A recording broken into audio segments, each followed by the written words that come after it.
Yes, please. Thank you very much, Mr. President, for this great opportunity. Country it has super army. You make a difference, Mr. President. Thank you for your greatest leadership. Thank you. I have two quick questions, Mr. President. What was your reaction when you learned that Kurdistan region had resumed exporting oil to the international market with your support as United States of America? Well, I expected that. We've gotten along with the Kurds for a long time, so I expected that. Another question, what would be your reaction if the Iranian people rise up against their regime during a ceasefire, Mr. President? Well, they should do it, but again, the consequences are great. I mean, they were told if you protest, you will be shot immediately. You saw what happened to the young wrestler. He was a great champion, by the way. He was a great wrestler, one of the top in the world. And he and his two friends were hung. And all they did was say a little bit about liberty. They wanted liberty, and they were violently executed. But the number is up to probably 45,000 people were killed. So, you know, when somebody stays in a house, when they know if they walk out of the house to protest, they'll be immediately shot and killed. And they issued that, you know, that was publicly issued. It's not a secret. That's why so many people say, oh, well, why are you doing this way? We can't let Iran have a nuclear weapon. You know, we got regime change. We do. We're dealing with a much different regime than before. We're dealing with different people. They're smarter. I think they're sharper and far less radical. We have regime change, but we didn't do this for regime change. We did it for the fact, and my view is very simple. I saw somebody who said, oh, he doesn't have a plan. I have the best plan of all, but I'm not going to tell you what my plan is. You know, they want me to say, here's my plan. We're going to attack at 9:47 in the morning, and then we're going to do this, and then we're going to... And if you don't do that, they say, I have a plan. These people know what the plan is. Everybody here knows what the plan is. But it's very unfair to say, you know, because I don't mind being insulted. I've been insulted for many years by the fake news, but you can't. It's so bad for people that are so you just saw two great, and John Ratcliffe, three unbelievable people. They have a plan. Every single thing has been thought out by all of us. But I can't reveal the plan to the media. So, you know, but we're just thrilled by the success of this operation. Yes, please. Thank you, Mr. President. You've said Iranians would be mad if you stopped these attacks, but why would they want you to blow up their infrastructure, to cut off their power? Wouldn't that be punishing Iranians for the actions of the regime? They would be willing to, and it's suffering, they would be willing to suffer that in order to have freedom. The Iranians have, and we've had numerous intercepts. Please keep bombing. Bombs that are dropping near their homes. Please keep bombing. Do it.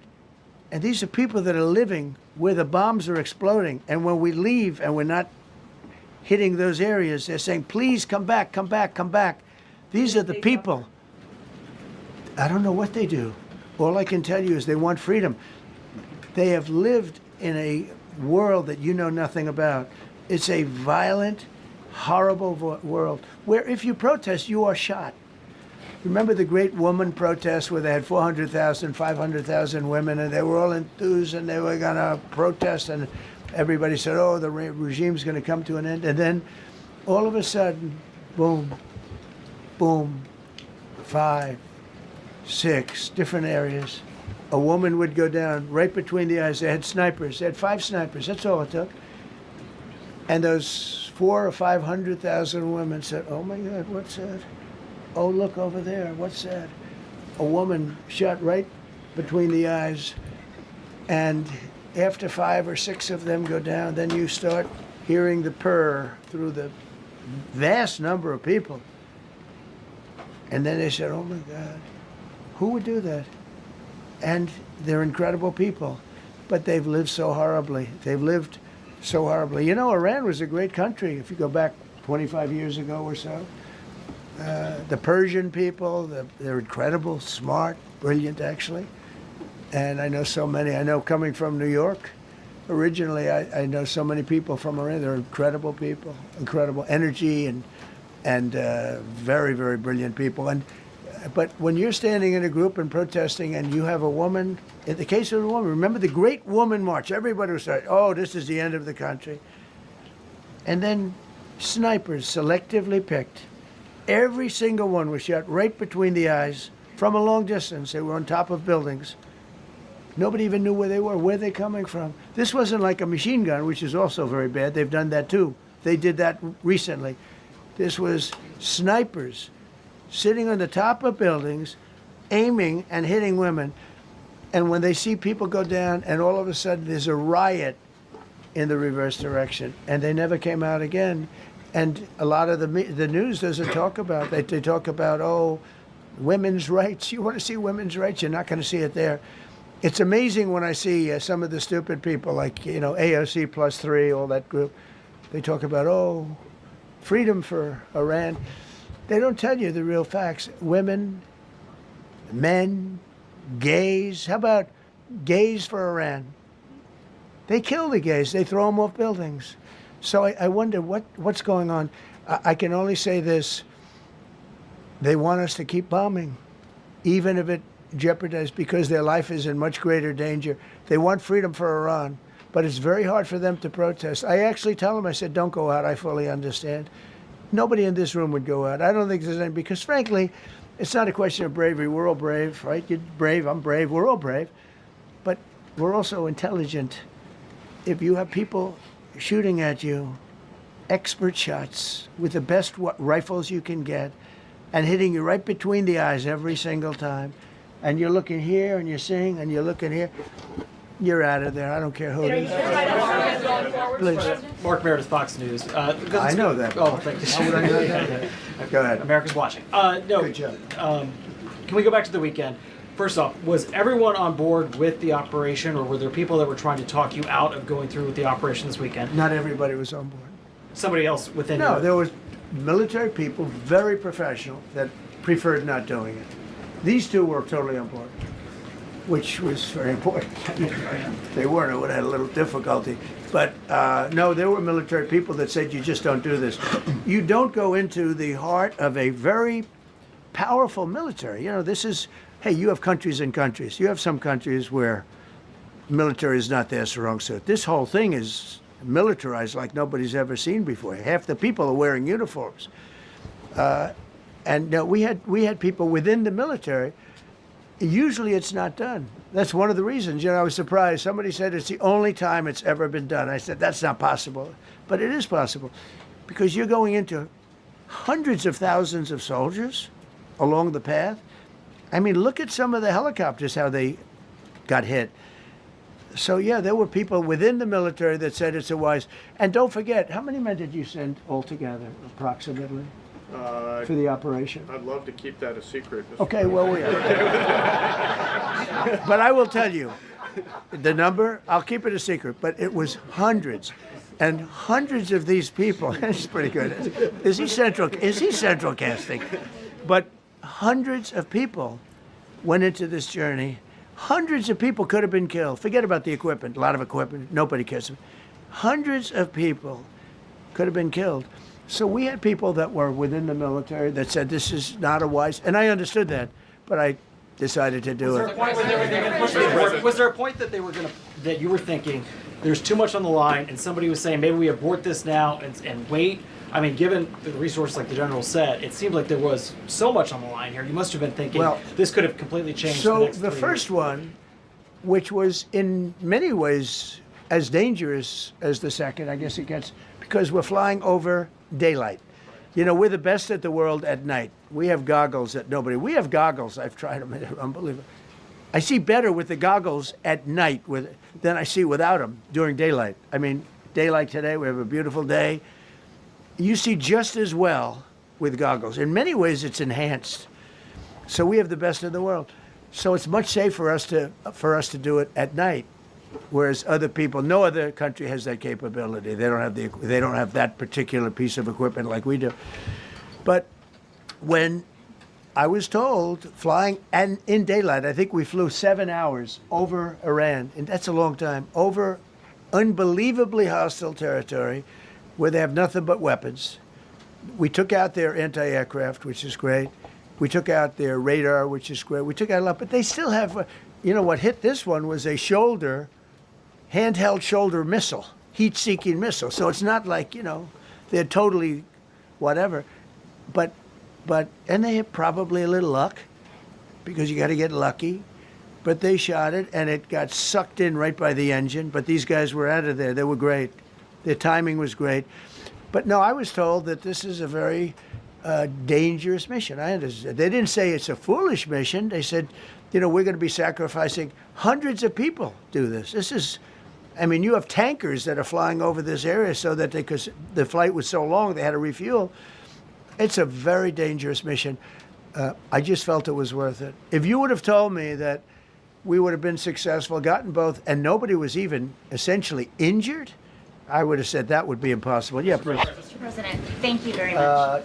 Thank you, sir. I'll come back to you. Okay, thank you. Given that you are now dealing, you say, with a more reasonable, less extreme leadership in Iran, what does that mean for the protesters, for the human rights movement in that country after this conflict? Well, I What's think your positive. expectation? Yeah, if they assume control, if we do something and they assume control, I think it's very positive, a big step.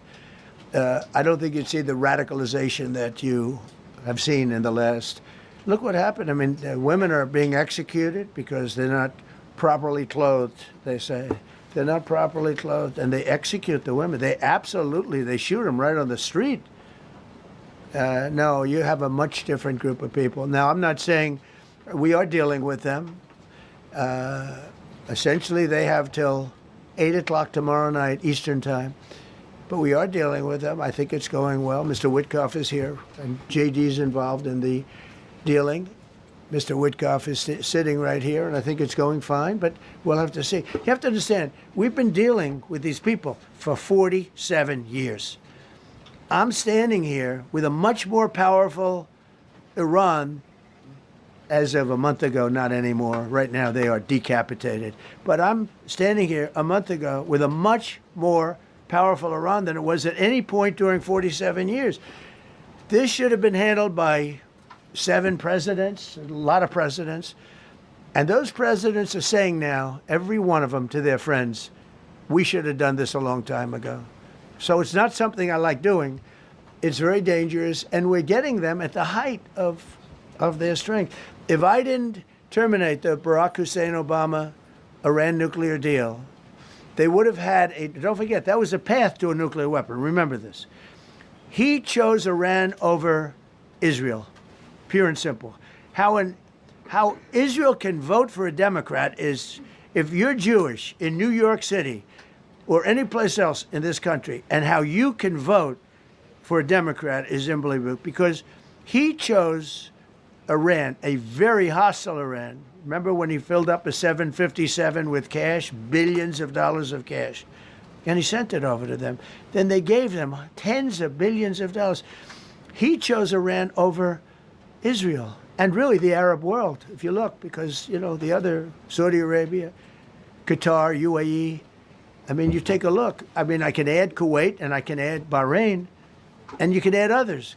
He chose such an unlikely candidate.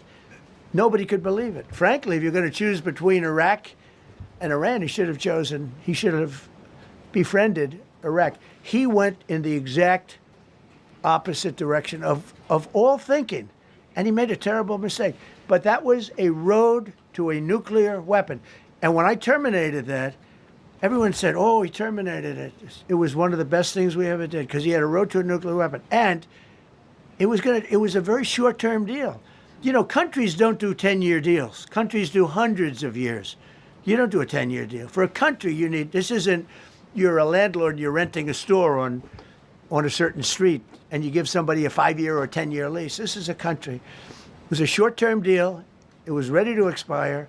I terminated it before it expired. It took a lot of heat, and it was one of the best things I ever did, because he would have had a nuclear weapon. Then he would have had another nuclear weapon, had those beautiful B-2 bombers not gone in 8 months ago and obliterated that site. And by the way, the word is obliteration. CNN said, well, maybe it wasn't complete. It was so complete that they still haven't been able to get it. It was obliteration. But if we didn't hit them, that was a courageous decision, too, because we had all those planes flying in at night. with very little cover, unbelievable stealth planes, and they were able to do their job. If we didn't do that, Iran would have had a nuclear weapon at a high level, either one of those two instances. And if they did, in my opinion, I told this to Bibi Netanyahu yesterday, Israel would have been extinguished. Large portions of the Middle East would have been extinguished, whether it's Saudi Arabia, Qatar, UAE, or others. And you saw that with thousands of missiles raining down upon them. They didn't think they were going to be hit. They thought they'd be watching us fight. And all of a sudden, UAE got hit by 1,500 missiles. He would have taken them out also. And they were powerful. If I didn't come along and terminate the Obama deal, which was terrible, the Iran nuclear deal was a road to a nuclear weapon, a big one, unlimited, legally. I terminated it without even much thought. It was so easy. I terminated that, and then the B-2 bombers. And I did one other thing. I had killed Qasem Soleimani, who was an evil genius. And the reason I did it, I heard he was going to knock out 5 of our military bases. And had he lived, I believe we would be fighting perhaps a different Iran right now, because he's never been replaced, you know. And I did one other, but this one was not picked up. Osama bin Laden. If you read my book, I said you got to take him out 1 year before the World Trade Center came down. So I wish you'd read the book. But you, as a president, to be a good president, I believe you have to have good instincts. And a lot of this is instinct. Yeah, please. Thank you so much for taking my question, Mr. President. Mr. President, last week you suggested that Europe should take the lead on reopening the Strait of Hormuz. Has circumstances changed now that you're issuing a direct 48-hour ultimatum? And secondly, would a new ceasefire include Israel, or would it just be between Iran and the US? I can't talk about ceasefire, but I can tell you that we have a active, willing participant on the other side. They would like to be able to make a deal. I can't say any more than that, but they'd like to do it. You've listed the goals. Excuse me. Please, go ahead. You've listed the goals. Who are you with? Who are you with? My name is Dia Kurda. I'm with the largest Kurdish media outlet, Ruda Media Network. It's based in Iran. Go ahead. Mr. President, you said before that you don't want the Kurdish forces to enter Iran and be harmed. Do you still want them to stay away? Or what role do you expect them to play now? I'd rather have them stay away. And then, I'd rather have them stay away because I think they bring with them some problems and some difficulties. And I don't think they bring death, I mean, you know, to themselves. But I'd rather have them stay away. Go ahead. Thank you, Mr. President, for the question. Deliberate attacks on civilian infrastructure violate the Geneva Conventions and international law. Who are you with? I'm with the New York Times. Zolan from the New York Times. Are you failing? Are you concerned? Circulation way down at the New York Times. Are What's you going concerned on that your threat to bomb power plants and bridges amount to No, war not crimes? at all. No, I'm not. I hope I don't have to do it. But again, I just said 47 years they've been negotiating with these people. They're great negotiators. And because they're not going to have a nuclear weapon. And if somebody that takes my place someday is weak and ineffective, which possibly that will happen because we had numerous presidents that were weak, ineffective, and afraid of Iran, we're never going to let Iran have a nuclear weapon.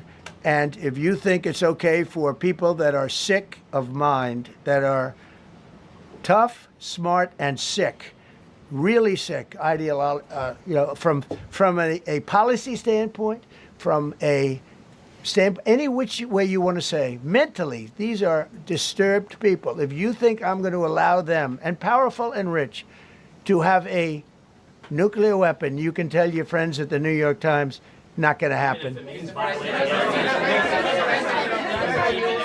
violating international law. Quiet. You no longer have credibility at the New York Times. Because the New York Times said, oh, Trump won't win the election, and I won in a landslide. I won every swing state. New York Times said, oh, Trump won't win the election. New York Times has no credibility. The credibility they have is it used to be all the news that's fit to print. The old gray lady, it was great, but they're running on past fumes, and you can't keep doing that. You have to be able to give the correct news. And people like you, who I know, are fake. You're fake. Go ahead, please. Your messaging on the war has moved from the war is coming to an end to war going to be bombing Iran to the Stone Ages. Right. And we've heard a range of those Sure. kind of messages. So which is it? Are you winding this down Can't tell you. or are you escalating I can't tell it? you. I don't know.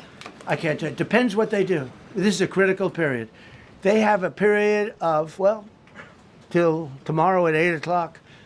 I gave them an extension. They asked for an extension of 7 days, right? I said, Steve, give them 10 days. 10 days is up actually today, so I gave them 11, I guess, indirectly. I thought it was inappropriate the day after Easter. I want to be a nice person. They have till tomorrow. Now, we'll see what happens. I can tell you they're negotiating, we think, in good faith. We're going to find out. We're getting the help of some incredible countries that want this to be ended because it affects them also. A lot of people are affected by this, but we're giving them till tomorrow, 8 o'clock Eastern time, and after that, they're going to have no bridges, they're going to have no power plants. Stone Ages, yeah, Stone Ages. CNN fake news. Are you willing to make a deal that does not include reopening the Strait of Hormuz, or is that now a top priority? I would say it's a very big priority because, see, that's one thing that's a little different than other things. We can bomb the hell out of them. We can knock them out for a loop. But to close the strait, all you need is one terrorist that somehow has a truck loaded with, because you can carry them in trucks, large trucks, a water mine, drop them in the water, and now you tell people that own ships that cost $1 billion to don't worry about the mine. You can do that even just by saying we put mines in the water. So it's not like the rest. We can knock out their military. We already have. We've knocked out their Navy. We've knocked out their Air Force completely. We've knocked out 158 ships in 3 days. We've knocked out even their mine droppers. They don't have any mine droppers anymore, but they put them on other boats, and they could drop them. I'm not even sure they have any mines there, by the way. I'm not sure. I'm personally, they say there might be 8. I don't know. I think there might be none because they're very good bullshit artists. That's why for 47 years they've been bullshitting other presidents, and they haven't done the job. And people are living in hell. You live in that country, they're living in hell. No, I think that 47 years of this stuff is long enough. They're at the weakest point they've ever been. They have no Navy, they have no Air Force, they have no anti-aircraft weaponry, they have no radar, they have no communication. In fact, the biggest problem we have in our negotiation is that they can't communicate. I said to Steve, what are they saying? Sir, they can't communicate. They have no method of communication. So we're communicating like they used to communicate 2,000 years ago with children, bringing a note back and forth. They have no communication. But all I want to see is I want to have a safe world, and you're not going to have a safe world. Israel will be gone. The Middle East will be gone. And then they're coming for Europe. And I have to tell you, I'm very disappointed in NATO. Very. I think that NATO... I think it's a mark on NATO that will never disappear in my mind. You know, they're coming to see me on Wednesday. They're going to say, oh, we'll do this, we'll do that. Now they all of a sudden want to send things, you know. But they said it loud and clear at the beginning when I spoke to UK of all. I would have said they would have been the first because they're the oldest. And I say, yeah, I'd love to have a little help. He said, no, sir, we'd rather wait till you win. I said, I don't need help after we win. They have 2 old broken aircraft carriers, barely work. I said, I guess we can use them. Who the hell knows? I called the general. He didn't even want them. He said, we don't really need them. We got the SS Abraham Lincoln, sir. We don't need them. Do you know, we have, in terms of technology, we had one day 101 missiles going at 2,700 miles an hour aimed at the Abraham Lincoln. 101 missiles. Out of 101 missiles, 101 missiles were shot down. Unbelievable technology. 10 years ago, 5 years ago, I don't know if that would have been possible, but 10 years ago that wouldn't have been possible. 101 missiles heading to a ship that's not that far off the coast.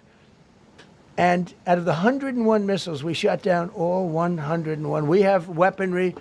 The Patriots are unbelievable. We have weaponry that's unbelievable, yeah. Just to clarify. Go ahead, please. Yes. Thank you, Mr. President. You said earlier today during the egg roll that you would like to take Iran's oil, but Americans want U.S. forces home. Correct. What's that trade-off? If I had my Does choice, it take if I had my much time? choice, yeah. Because I'm a businessman first. With Venezuela, as you know, the war was over in about 45 minutes. And we have great people running Venezuela, very good people. I mean, the relationship is good. And we are a partner with Venezuela. And we've taken hundreds of millions of barrels, hundreds of millions. Over 100 million barrels already is in Houston, refined and out. And paid for that war many, many times over, many times. You know, the old days, to the victim. Okay, you know that. To the winner belong the spoils, go the spoils. And I've said, why don't we use it? To the victor, go the spoils. And we don't have that. We haven't had that in this country probably in 100 years, because even the Second World War, you look at the Second World War, we didn't have it with the Second World. We helped rebuild all those countries. We rebuilt Germany. How about Germany telling us that, well, it's not their war. We had nothing to do with it. They wanted me to go and tell them everything I was doing. We didn't know anything about it. Well, if I would have told them, they would have leaked it, and we wouldn't have been nearly as successful. Happy Easter. We had a great Easter. This is one of our better Easters, I think, in a lot of different ways. I can say militarily, it's been one of the best. So, good afternoon. We have quite a bit to discuss. We'll go into pretty good detail. And we have the people that are most involved. We'll give you exactitude. And we're here today to celebrate the success of one of the largest, most complex, most harrowing combat searches. I guess you would call it a search and rescue mission ever attempted by the military. Generally, when planes are knocked down in war, especially when you're fighting a strong group, an evil group, you can't really do this because you send in 200 men to pick up one. And it's something that's usually not attempted as much as you want to attempt. And bad things happen to that one or two. And in this case, we did two, and it might not have been attempted before, but we did. And we had great talent, but we got a little luck too, I would say. And we were helped by a lot of people, a lot of great people. And it was an honor to be involved with it. It's very historic. This is a rescue that's very historic. It'll go down in the books. Late Thursday night, an American F-15 fighter jet went down deep inside enemy territory in Iran while participating in Operation Epic Fury, where we're doing unbelievably well, well at a level that nobody's ever seen before. The entire country can be taken out in one night, and that night might be tomorrow night. Both members of the crew ejected from the aircraft and landed alive. On Iranian soil, I immediately was asked to make a decision. I ordered the U.S. Armed Forces to do whatever was necessary to bring our brave warriors back home. A risky decision, because we could have ended up with 100 dead as opposed to 1 or 2. It's a hard decision to make. But in the United States military, we leave no American behind. We don't do it. Within hours, our armed forces deployed 21 military aircraft into hostile airspace, many flying at very low altitude, being shot by bullets. You bring rifles into play when you're going that low, but there are also certain advantages. And in broad daylight over Iran for 7 hours, at times facing very, very heavy enemy fire. We have a helicopter that's got a lot of bullets in it. It's amazing. We just realized how good those weapons are. Our machines are. Nobody has the equipment that we have, and nobody has the military that we have. Not even close. We're the most powerful military anywhere in the world by far. The flight crews and warfighters aboard those aircraft took extraordinary risks to rescue their fellow service members. This first wave of search and rescue forces successfully located the pilot of the F-15, and he was extracted from enemy territory by an HH-60 Jolly Green II helicopter. Fabulous machine as our warriors faced gunfire at very close range. It's amazing that when you look at the machinery, what happened, that nobody was even injured. Meanwhile, the second crew member, a weapons system officer, highly respected colonel, had landed a significant distance away from the pilot. When you're going at those speeds, even if you go out 2 or 3 seconds later, it's miles and miles away because you're going fast. He was injured quite badly and stranded in an area teeming with terrorists from the Islamic Revolutionary Guard Corps rough group, as well as besieged militia and local authorities. Many, on top of everything else, they told the communities actually within inside of Iran, the people of Iran, they were given a tremendous incentive to find this pilot. Despite the peril, the officer followed his training and climbed into the treacherous mountain terrain and started climbing toward a higher altitude, something they were trained to do in order to evade capture. They want to always go as far away from the site of the shoot down. You want to go as far away because they all head right to that site. You want to be as far away as you can. And he was injured, and he was an amazing, amazing thing. He scaled cliff faces, bleeding rather profusely, treated his own wounds, and contacted American forces to transmit his location. They have a very sophisticated beeper-type apparatus that is on them at all times. And when they go out on these missions, they make sure they have lots of battery space and they're in good shape. And this one worked really well, amazingly, saved his life. We immediately mobilized a massive operation to retrieve him from the mountain holdout. And he kept going higher and higher. The mountain kept getting rougher and rougher and really very, very hard to find. The second rescue mission involved 155 aircraft, including 4 bombers, 64 fighters, 48 refueling tankers, 13 rescue aircraft, and more. We were bringing them all over, and a lot of it was subterfuge. We wanted to have them think he was in a different location because they had a vast military force out there. Thousands of people were looking. So we wanted them to look in different areas, so we were scattered all over like we were right on top of them. We had 7 different locations where they thought, and they were very confused. They said, well, wait a minute, they've got groups here, they've got groups there. It's an amazing thing. I was listening to these great people, these great generals. General Raisin Kane was amazing, and Pete Hegseth was amazing. But I listened to the whole thing. It was pretty amazing. So they had all these different sites where everybody thought he was located. We think we have him over there because they have 9 planes circling a little area that's 25 miles down the coast. So in a breathtaking show of skill and precision, lethality and force, America's military descended on the area, the real area, engaged the enemy, rescued the stranded officer, destroyed all threats, and exited Iranian territory while taking no casualties of any kind. The heroic F-15 weapons system officer had evaded capture on the ground in Iran for almost 48 hours. That's a long time when you're in tough shape and when you're bleeding. It's a long time. When we left, as you probably know, we had 2 large planes, pretty old planes that carried a lot. We needed a lot more equipment going in than coming out, obviously, because going in, we needed to be able to scale mountains. And we had a lot of equipment. But the sand was sandy, wet sand.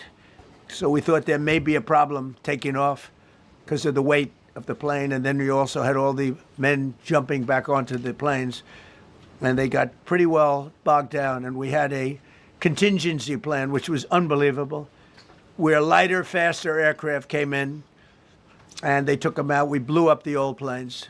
We blew them up to smithereens because we had equipment on the planes that, frankly, we'd like to take, but I don't think it was worthwhile spending another 4 hours there taking it off. So we didn't want anybody to have. We have the best equipment anywhere in the world. We didn't want anybody examining our anti-aircraft and other equipment. So these were large planes that were old and pretty old, and we blew them up. And we had faster, lighter planes come in, and they were able to land on the sand. We needed the bigger planes because we had so much equipment that we needed. We took 3 helicopters over there, which were very strongly used, and couldn't have lived without them. They did, and they performed unbelievably well.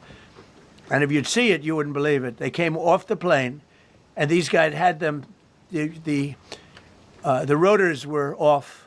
They rebuilt these helicopters in less than 10 minutes. And that was one of the more amazing things. These are helicopters, small, unbelievably powerful, but small, very small, so it can get into certain areas. And they got them off the plane, and they rebuilt all 3 of them in a matter of less than 10 minutes. It's pretty amazing what the genius of these people. Who would think that? You'd think it would take 5 days to build them. And in some companies, it would take 5 days, and they wouldn't do it well. But they served us well. As Commander-in-Chief, I never forget the extraordinary risk taken by the warriors that we send into battle, and the genius. I mean, think of it, having a contingency of 3 planes waiting because we think the sand is so bad that we probably won't be able to take off. And the planes really got bogged. This was not much of a runway. This was a farm. Not a runway, it's a farm, but it did the trick. But to have a contingency as opposed to having to wait 2 days, can you imagine right in the middle? This was central. This was right, you would call it central casting if you were doing a movie for location. And probably the toughest area of Iran where we'd be sitting there. So these planes came in, those pilots came in so fast and so quick and got out of there. Everybody got aboard and just got 15-minute intervals. 1 load out, 1 load out, 1 load out. It happened, and we were watching, and we said, "That's amazing." It's in many ways, I was almost more impressed by the contingency that we had than the fact that if we would have had a runway or decent soil. But it was an amazing thing. But we thank God for every single one of them and the talent. The genius is not even talent, it's genius. It's the whole ball game, every one of them. Now, if you look at what we did with Maduro, we went into a military compound, a massive, with thousands and thousands of soldiers, and within a matter of minutes, and he lived behind iron doors. There were steel doors, broke them down so quickly, and within almost minutes, he was in the back of these planes. It was a similar group, incredible. We have incredibly talented people. And if the time comes, we move heaven and earth to bring them home safely. We're going to bring our people home safely. I want to thank every member of the U.S. Armed Forces involved in these historic operations. They really were historic. It's just not something that's done. And you'd understand it. Not that they don't want to do it, but when you're going into areas, when you look at these helicopters, when you look at the amount of bullets and everything else that they took, when you go into these areas, you don't come out like we came out. God was watching us, I tell you. Well, it was the Easter, we were in the Easter territory, I guess, but God was watching us. Amazing. Because when you look at the machinery, they took damage. It tells you, first thing I said is, these are unbelievable machines, how they flew back and not even much of a problem. But these 2 extraordinary rescues, because it was 2, and as you probably know, we didn't talk about the first one for an hour, and then somebody leaked something, which we'll hopefully find that leaker. We're looking very hard to find that leaker, and talked about there's somebody missing. They basically said that we have one and there's somebody missing. Well, they didn't know there was somebody missing until this leaker gave the information. So whoever it was, we think we'll be able to find it out because we're going to go to the media company that released it, and we're going to say, national security, give it up or go to jail. And we know who, and you know who we're talking about, because some things you can't do. Because when they did that, all of a sudden, the entire country of Iran knew that there was a pilot that was somewhere on their land that was fighting for his life. And it also made it much more difficult for the pilots and for the people going in to search for him. All of a sudden, they know that there's somebody out there. They see all these planes coming in. It became a much more difficult operation because a leaker leaked that we have one, we've rescued one, but there's another one out there that we're trying to get. So actually, the country, Iran, put out a major notice, you all saw it, offering a very big award for anybody that captures the pilot. So in addition to a hostile, very talented, very good, very evil military, we had millions of people trying to get an award. So when you add that to it, but we have to find that leaker because that's a sick person. Probably didn't realize the extent of how bad it was. I can't imagine that the person did, but we're going to find out. It's national security, and the person that did the story will go to jail if he doesn't say, and that doesn't last long, and I think everybody would understand it. They put this mission at great risk. They put that man at great risk, and they put the hundreds of people that went in looking for him, because everyone now knows that we're going in. Over the past 37 days, America's armed forces have carried out more than 10,000 combat flights over Iran, unheard of, striking more than 13,000 targets. The F-15 we lost last week was the first manned aircraft downed by the enemy in this entire operation with thousands and thousands of flights. They got lucky. It was a lucky hit. You know, eventually you get lucky.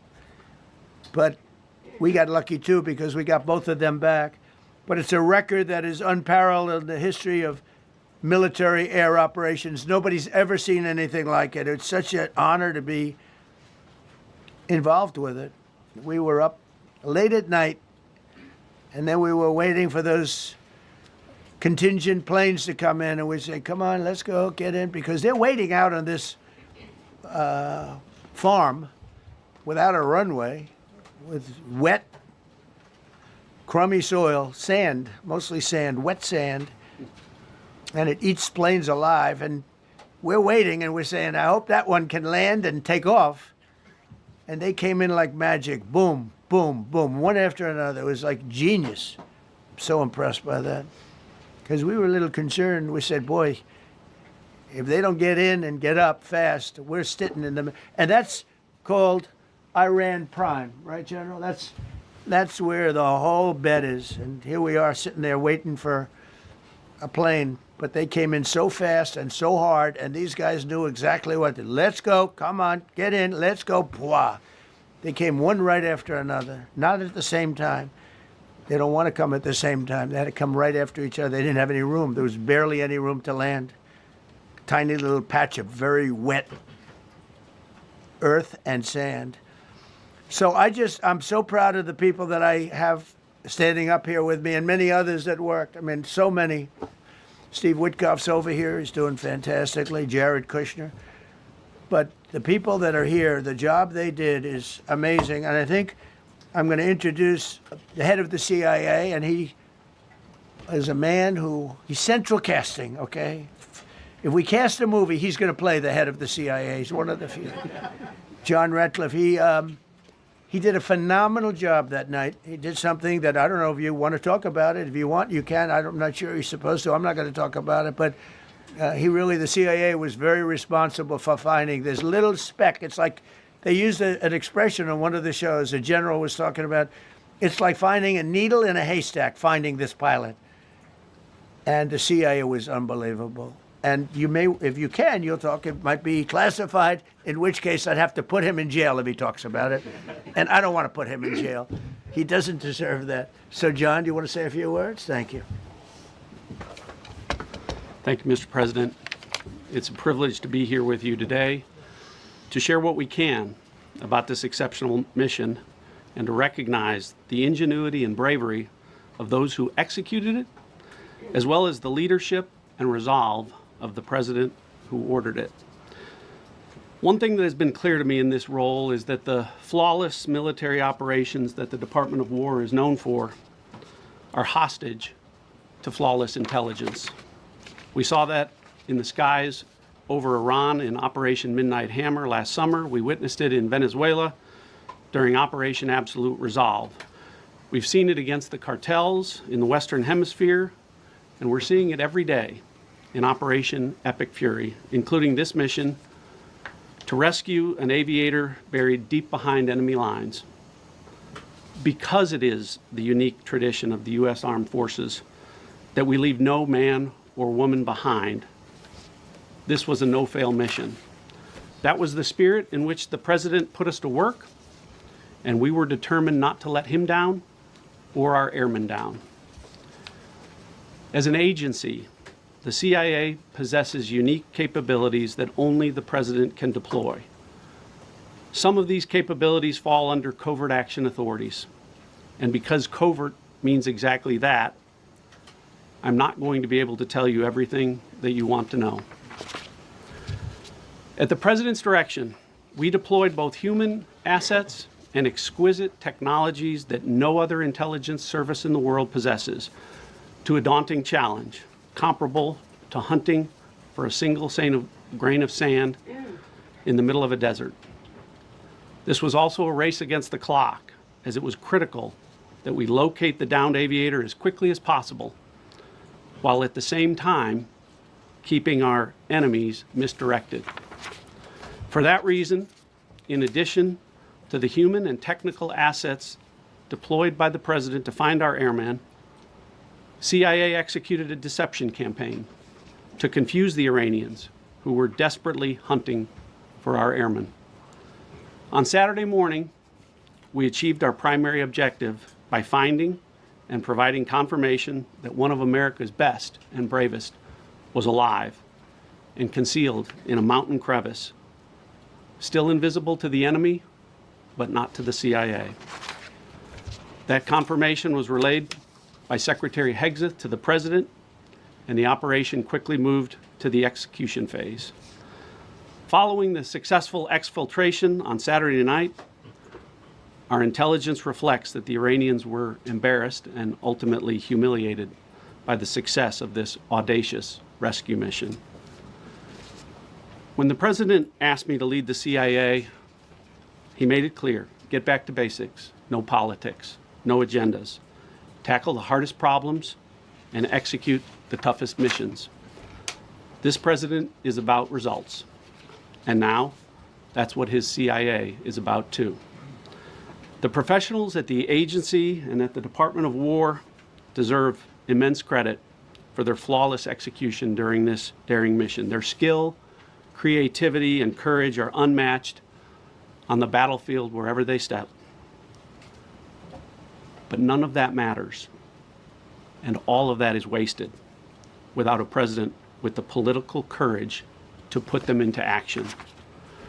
Mr. President, I've had the privilege of seeing you act with political courage in the best interest of the United States up close on a daily basis, and I'm grateful that this successful mission has given the American people a window into that as well.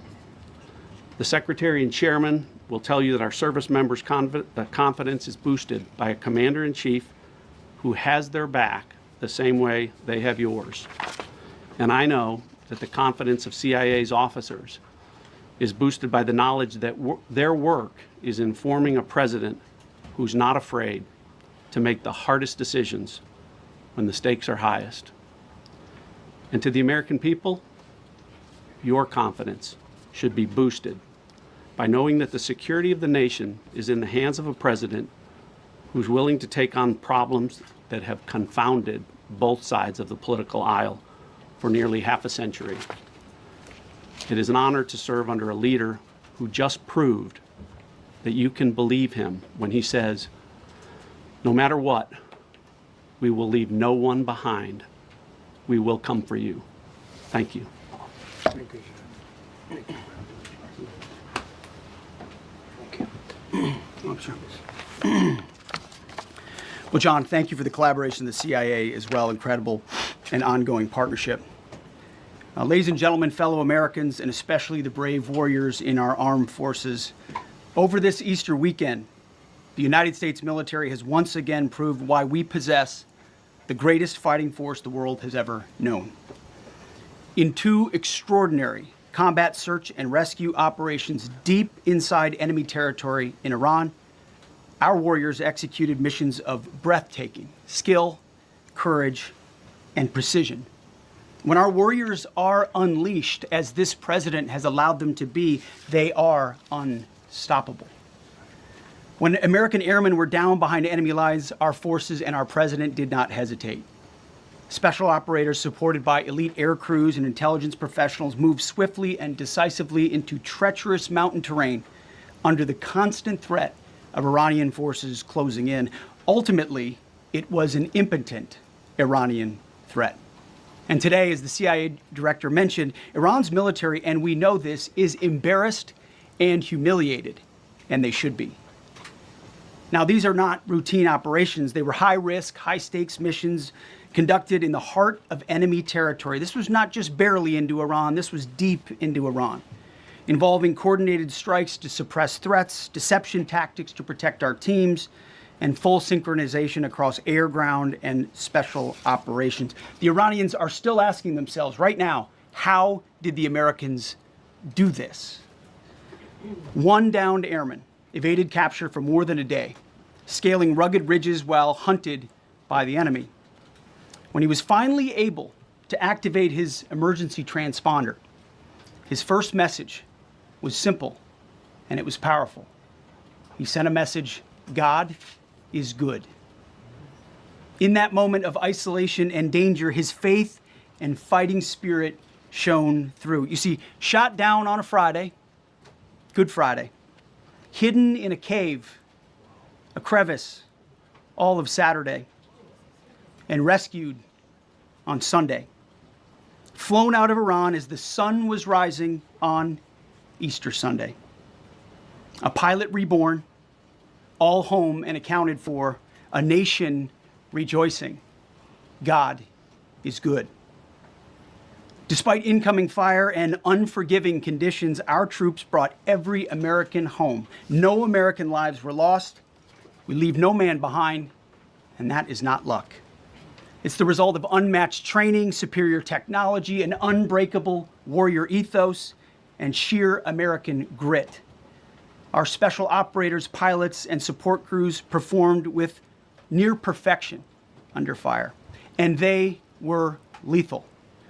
Just ask any Iranian soldier who dared attempt to get anywhere near that pilot before or during that mission. Death from above. Our troops turned a potential tragedy into a resounding demonstration of American resolve and capability. That's what excellence in uniform looks like. But make no mistake about it. None of this would have been possible without the courageous leadership and ironclad determination of President Donald J. Trump. From the moment our airmen went down, President Trump made it clear we will leave no one behind. The first mission, the first of 2, was an audacious daylight thunder run right up the middle. It was authorized in less than 2 hours from that pilot going down when we knew where he was. And it was authorized in the middle of the night, because anybody that's worked for this man knows he's up in the middle of the night. Authorized immediately, without hesitation, audaciously. The second mission, as soon as we knew where that pilot was, and John was certainly helpful in that, also executed immediately. You know, I looked up at my screen when the final mission was complete inside our SCIF, our secure facility. And we have a running VTC, a running coordination cell. And the top of it read 45 hours and 56 minutes. For 45 hours and 56 minutes, we held that call open for coordination. From the moment our pilots went down, our mission was unblinking. The call never dropped, the meeting never stopped, the planning never ceased. The president demanded rapid, decisive action. He backed our military with the full weight of his resolve, refusing to let enemy propaganda or tactical setbacks deter us. His leadership ensured that every lethal and non-lethal resource was brought to bear, that our forces had the authorities and the support they needed to succeed. When the president says he has the backs of our warfighters, he means it. And it means a great deal, and it's a big difference on the battlefield. President Trump understands that peace through strength is not a slogan. It is a doctrine that saves American lives. His unwavering commitment to rebuilding our military and restoring the warrior spirit has paid dividends in missions just like this one. Under his command, America projects power with confidence and brings our people home with victory. And that continues today, by the way. Per the president's direction, today will be the largest volume of strikes since day one of this operation. Tomorrow, even more than today. And then Iran has a choice. Choose wisely, because this president